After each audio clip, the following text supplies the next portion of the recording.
రాష్ట్ర వ్యాప్తంగా తెలంగాణ మహిళా కమిషన్ ఆకస్మిక సోదాలు చేపడుతోంది. బాచుపల్లి నారాయణ మహిళా కాలేజీలో కమిషన్ చైర్పర్సన్ నేరెళ్ల శారద తనిఖీలు చేశారు.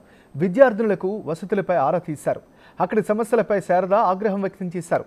మీ ఇంట్లో వాళ్లకు ఇలాగే భోజనం పెడుతున్నారా, బాత్రూమ్స్ ఇలాగే ఉంచుతారా అంటూ వార్డెన్ మీద విరుచుకుపడ్డారు.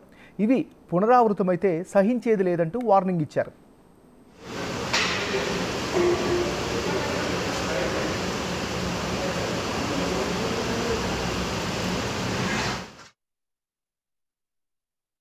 విద్యా సంస్థలను బ్లేమ్ చేయాలా, తల్లిదండ్రులను బ్లేమ్ చేయాలా, ఎవరిని బ్లేమ్ చేయాలో అర్థం కాని పరిస్థితి ఉంది.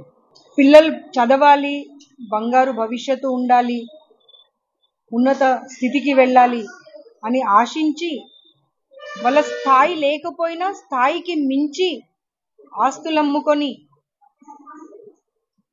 ఇలాంటి విద్యా సంస్థలకు పంపించడం వాళ్ళు చేస్తున్న పొరపాట, లేకపోతే పిల్లలకు మంచి భవిష్యత్తు ఇస్తామనే అటువంటి మాట చెప్పి ఆ పిల్లల జీవితాలతో ఆడుకుంటున్నటువంటి విద్యా సంస్థలకు తప్ప ఒక్కసారి సొసైటీ ఆలోచించాల్సినటువంటి అవసరం ఉన్నది.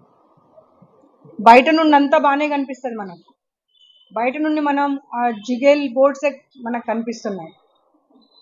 మీ పిల్లలు ఎక్కడ చదువుతున్నారు అని అంటే మనం ఊర్లో గొప్పతనం కోసం చెప్పుకోవడానికే ప్రయత్నం చేస్తున్నాం. అంటే ఈ ఇన్స్టిట్యూషన్ ఆ ఇన్స్టిట్యూషన్ మా పిల్లలు అక్కడ చదివిస్తున్నానని గొప్పగా చెప్తున్నాం తప్పించి ఆ పిల్లలు ఇక్కడ ఎలాంటి పరిస్థితులలో ఉంటున్నారు, ఎలాంటి కండిషన్స్ గో త్రూ అవుతున్నారు అనే దాని మీద అటు పిల్లలు తల్లిదండ్రులు దృష్టి పెట్టట్లేదు, ఇటు ఇన్స్టిట్యూషన్స్ దృష్టి పెట్టట్లేదు.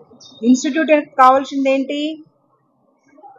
ఒక ర్యాంక్ రావడము, ఆ ర్యాంక్ పేరు మీద బిజినెస్ చేసుకోవడం.